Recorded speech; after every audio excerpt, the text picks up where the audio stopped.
दोस्तों साथियों अस्सलाम वालेकुम। मैं हूं Mohammad Jameel Bhatti, voice of Asia news agency से। आप देख रहे हैं मेरा यूट्यूब और फेसबुक चैनल। 26वीं यानी तरमीम में क्या क्या खामियां हैं और क्या क्या इख्तियार किसको मिले हैं, ये इस वीलॉग में आप देखेंगे ना, तो इंशाअल्लाह ताला आपको पूरा पता लग जाएगा कि हुकूमत के हाथ में क्या आया है और हुकूमत क्या खो बैठी है।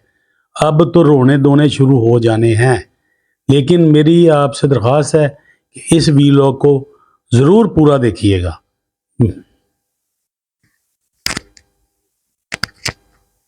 आज पीर 28 अक्टूबर है। चंद घंटे के बाद सुप्रीम कोर्ट ऑफ पाकिस्तान में फुल कोर्ट मीटिंग होने जा रही है। तमाम जजेस सुप्रीम कोर्ट ऑफ पाकिस्तान के मौजूद होंगे। आज का दिन बहुत अहम है।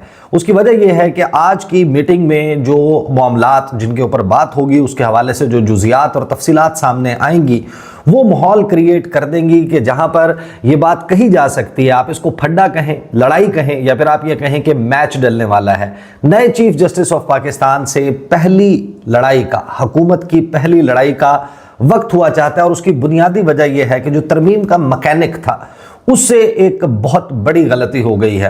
तरमीम जिस उजरत में बनी, जिस तरीके से बनी, उस पर ब्रॉड बेस्ड कंसेंसस नहीं क्रिएट किया गया, उस पर मुशावरत नहीं की गई, जजों को, रिटायर्ड जजेस को एतमाद में नहीं लिया गया, लीगल फ्रेटर्निटी जो है उसको इसका मुसव्वदा दिखाकर उसमें लेक्यूनास जो हैं उनको पॉइंट आउट करने का नहीं कहा गया, एक ड्यू प्रोसेस फॉलो नहीं किया गया।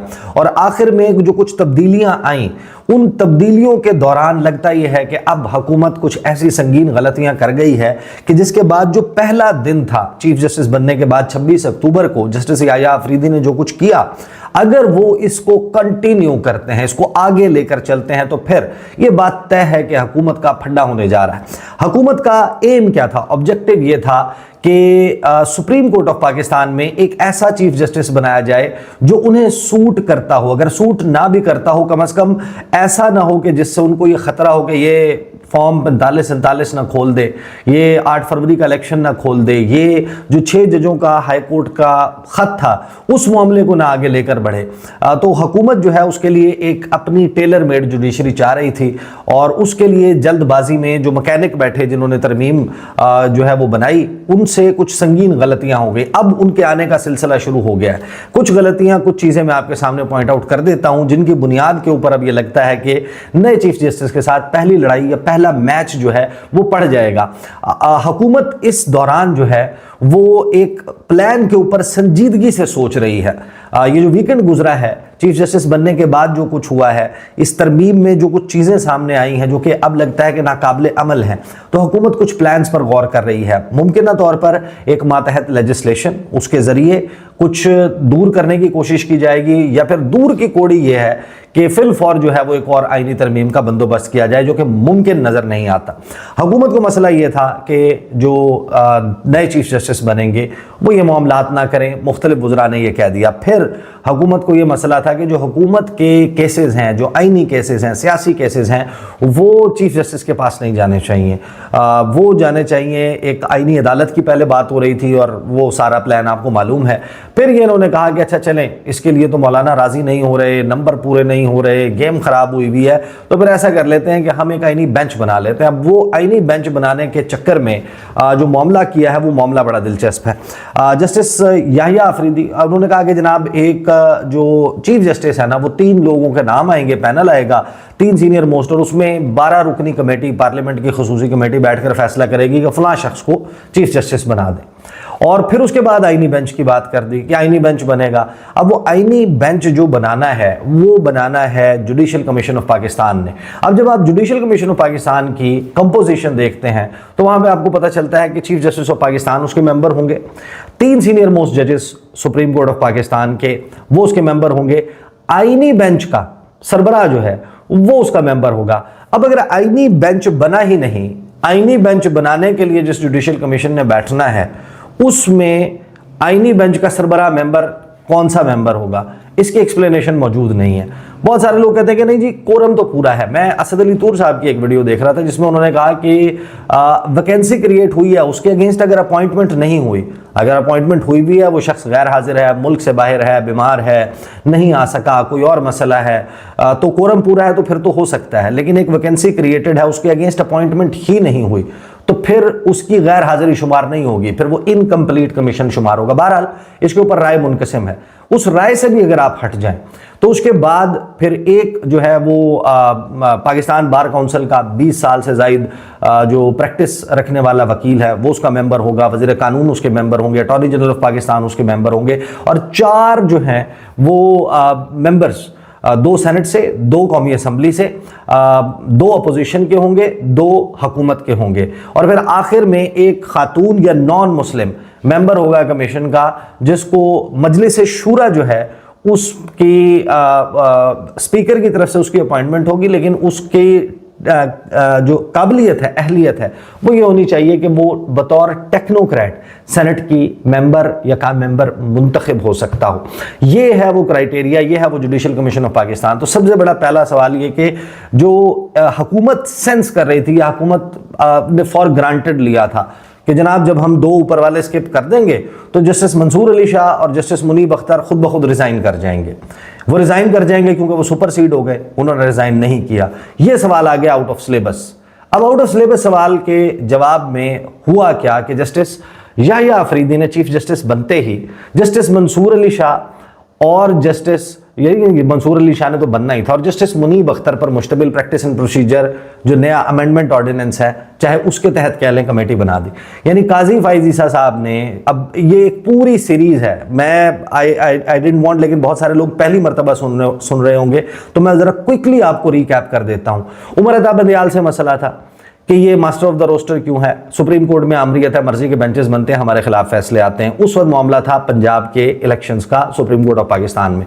काजी फाइज ईसा साहब को हुकूमत जो है, जाहिर है कि हर बंदा कहता है कि वो इस्तेमाल हो गए, इस्तेमाल हुआ या नहीं, उनका राब्ता था या नहीं था, उससे कतई नज़र काजी फाइज ईसा केस सुन रहे थे हाफिज कुरान को 20 इजाफी नंबरों के दिए जाने का, और उन्होंने फैसला सादिर फरमा दिया कि 184(3) के तमाम मुकदमात रोक दिए जाएं जब तक प्रैक्टिस एंड प्रोसीजर एक्ट नहीं आ जाता, और मास्टर ऑफ द रोस्टर कौन है, मुकदमात कैसे फिक्स होने, ये नहीं होते।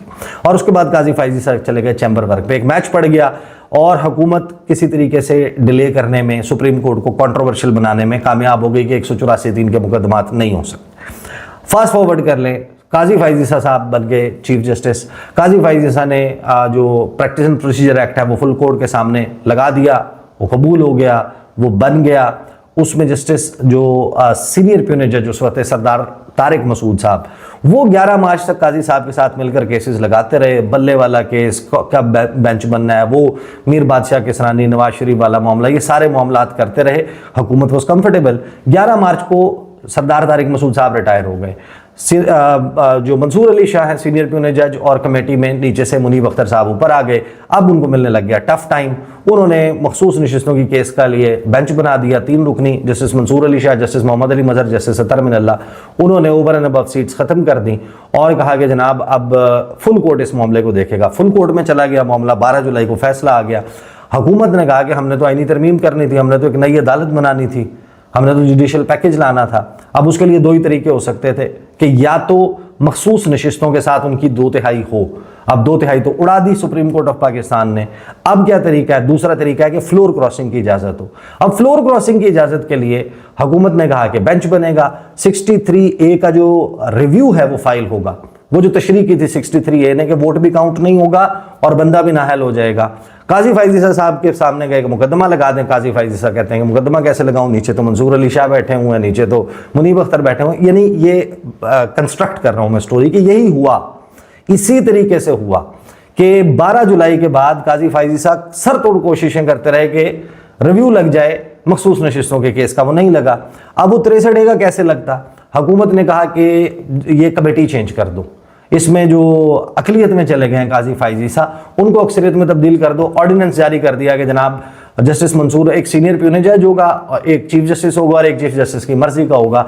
चीफ जस्टिस ने अपनी मर्जी से अमीनुद्दीन खान को लगाया, वो जनाब उन्होंने 63A के लिए बेंच बना दिया। लेटर एक्सचेंज हुए। जस्टिस मंसूर अली शाह ने कहा कि ये कैसे हो सकता है। जस्टिस मंसूर अली ने कहा कि हम जो इस सारे मामले में मंसूर अली शाह साहब ने कहा कि जब तक फुल कोर्ट मीटिंग इसको डिसाइड नहीं करती या समात के लिए ये फुल कोर्ट के सामने नहीं फिक्स होता और वो तय करता, तब तक मैं नहीं बैठूंगा। जस्टिस मुनीब अख्तर को निकाला और 11 नुकात बताए काजी फाइज ईसा ने कि इनमें ये खराबी है, इनमें ये खराबी है, इनमें ये खराबी है, ये दुरुस्त लहजा है, ये सीनियर्स की इज्जत नहीं करते, वगैरह वगैरह। इन्होंने सारी बातें करके इल्ज़ाम लगा के वो जस्टिस मुनीब अख्तर को कर दिया फारिग। अब उन्होंने 63A का जजमेंट अपनी मर्जी का कर दिया और उसके बाद हुकूमत को फ्लोर क्रॉसिंग के जरिए वोट लेने की इजाज़त मिल गई। मखसूस नशिस्तों के केस पर अमल दरामद नहीं हुआ और आईनी तरमीम पास कर दी। अब आईनी तरमीम को जब आप पढ़ते हैं तो आईनी तरमीम में पता चलता है कि जुडिशल कमीशन की कंपोजिशन, ये पहला फड्डा। फिर दूसरा फड्डा ये कि जस्टिस याहिया अफरीदी ने उन्हीं जजेस को जिनसे हुकूमत खाइफ थी, ख्वार खा रही थी, ये सोच रही थी कि ये इस्तीफ़ा दे के चले जाएंगे और बस इनको हम समझेंगे कि खस्तम जहां पाक, हमारी जान छुटी, अब जाएं जाके तो तहरीक चलानी है चलाएं। मामला ये हुआ कि उन्होंने ना सिर्फ ये कि रिज़ाइन नहीं दिया, जस्टिस याहिया अफरीदी ने उन्हीं दो को रिस्टोर करके कमेटी वही बना दी। और द वेरी फैक्ट कि बेंचेस फॉर्म हो गए हैं, बेंचेस बन गए हैं, जो शेड्यूल जो है वो तकरीबन 8 नवंबर तक बेंचेस का आ चुका। तो इसमें नई कमेटी जो है उसमें जस्टिस मंसूर अली शाह ने लामहला या तो शिरकत की है या फिर उन्होंने कहा या जो 2 की सीनियरिटी है, 2 की मेजॉरिटी है, जस्टिस मुनीब अख्तर और जस्टिस याहिया अफरीदी ने मिलकर वो बेंचेस बना दिए हैं।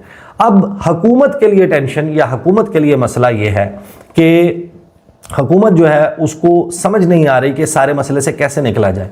जस्टिस याहिया अफरीदी ने अगर सीनियरिटी प्रिंसिपल के ऊपर तय कर दिया कि ये 2 जजेस जो हैं, जस्टिस मंसूर अली शाह और जस्टिस मुनीब अख्तर, ये हैं उस कमेटी के मेंबर जो प्रैक्टिस एंड प्रोसीजर एक्ट और फिर अमेंडमेंट वाले ऑर्डिनेंस के तहत बनाई गई है, तो जस्टिस याहिया अफरीदी अपने जजेस के खिलाफ कुछ करते हुए नजर नहीं आ रहे। और यहाँ पर हुकूमत के लिए मसला ये है कि जब भी जुडिशल कमीशन बैठेगा, पहले तो ये सवाल मौजूद है कि उसमें मेंबर नहीं है, जो जुडिशल आईनी बेंच का सरबराह है वो तो है ही नहीं, अभी वैकेंसी है और वैकेंसी क्रिएट हो गया है लेकिन उसके अगेंस्ट अपॉइंटमेंट कोई नहीं हुई, तो वो कमेटी इनकम्प्लीट है, कमीशन जो है वो इनकम्प्लीट है। 191A आर्टिकल 191A जो हुकूमत ने शामिल किया उसके तहत वो आईनी बेंचेस बनाने जुडिशल कमीशन ऑफ पाकिस्तान ने है। अब वहाँ पर जब नंबर गेम भी देखी जाए तो नंबर गेम भी हुकूमत को उस तरीके से फेवर नहीं करती हुई नज़र आती। यानी कि जो उसमें मामला है, जिन लोगों ने भी कैलकुलेट किया वो लगता यह है कि 6-6 का मामला है और 1 वोट डिसाइसिव होगा जो चीफ जस्टिस ऑफ पाकिस्तान का होगा। यानी कि 2 मेंबरान हुकूमत के जो पार्लियामेंटेरियंस हैं, एक सेनेट से एक कौमी असम्बली से, जाहिर है कि उसने हुकूमत के फैसले के मुताबिक जो है वो तय करना है कि जस्टिस अमीनुद्दीन खान को या जस्टिस मंसूर अली शाह को या जिसको लगाना है, जो नाम सामने आते हैं उसमें हुकूमत का नेशनल असम्बली का मेंबर, हुकूमत का सेनेट का मेंबर 2 हो गए, लॉ मिनिस्टर ये भी हुकूमत के साथ हैं। उसके बाद आ जाए अटॉर्नी जनरल ऑफ पाकिस्तान, वो भी हुकूमत के साथ हैं। उसके बाद अगर आप गिने तो आपको पता है कि जो सीनियर जो एडवोकेट देना है इन्होंने, जो पाकिस्तान बार काउंसिल है वो भी उनके साथ होगा। और फिर छठी मेंबर जो है, खातून मेंबर या अकलियती मेंबर जो है वो इनके साथ होंगे। तो 6 इनके साथ होंगे। तो जो बाकी 6 हैं वो 6, उनमें सिर्फ 1 वोट का मसला होगा और वो वोट एग्जिस्ट नहीं करता, यानी आईनी बेंच का सरबराह जो है वो एग्जिस्ट नहीं करता।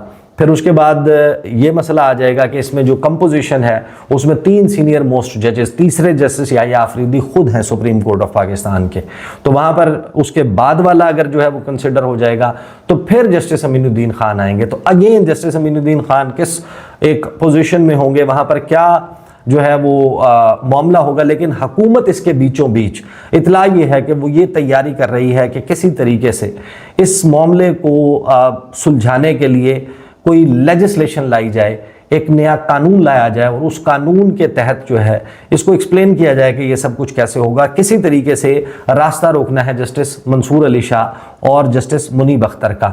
लेकिन सबसे बड़ा सवाल यह है कि जब आप उन लोगों का रास्ता रोकने की कोशिश करेंगे अब किसी कानून साजी के जरिए या फिर हेस्ट में उसी प्रोसेस के तहत किसी तरमीम लाने की कोशिश करने के बारे में, तो जो नए चीफ जस्टिस ऑफ पाकिस्तान है justice Yahya Afridi, will he take that lightly?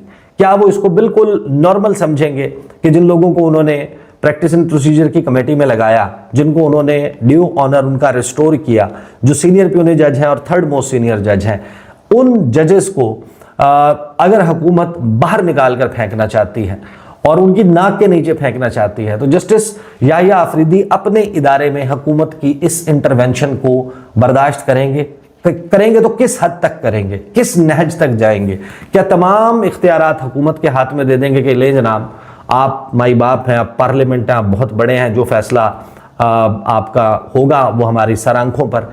या फिर मामला वो होगा जो मैंने उस दिन अदील सरफराज साहब से बात की जब वो ऐवान सदर से वापस आए थे इस तकरीब हल्फ बर्दारी के फ़ौरन बाद, उन्होंने मेरी वीडियो में, क्योंकि वो वहाँ पर थे, बहुत कम रिपोर्टर्स जो हैं सुप्रीम कोर्ट के तो इक्का दुक्का रिपोर्टर्स ही थे जो जिनको बुलाया गया था, उन्होंने वहाँ पर तकरीबन तमाम जजेस से गुफ्तगू की ऑफ द रिकॉर्ड और उन्होंने उनकी फील बताई। उन्होंने कहा कि ये जो 26वीं आईनी तरमीम है ना, इसके हवाले से बहुत ही नेगेटिव फीडबैक है जजेस का, और वो कहते हैं कि इसमें बहुत सारे मसाइल हैं, लैक्यूनाज हैं, और उनका आइडेंटिफाई होना शुरू हो चुका है। और जो तरमीम का मैकेनिक था उससे गलती तो हो गई है, लेकिन अब जो वर्कशॉप पे रिपेयर करने के लिए लेकर जाएंगे, जो हुकूमत अब प्लान बना रही है, वो प्लान क्या याहिया आफरीदी साहब उसको अपने हवाले से एक ऑफेंसिव मूव देखेंगे कि मेरे खिलाफ जो है वो ऑफेंसिव पोस्चरिंग कर ली है गवर्नमेंट ने, या फिर वो इसमें वही तरीकाकार इख्तियार करेंगे जो काजी फाइज ईसा का था? That is to be seen. और उसके लिए आज का दिन, आज की फुल कोर्ट मीटिंग बड़ी अहम है। अब तक के लिए इतना ही, इजाज़त दीजिए, अल्लाह हाफिज़।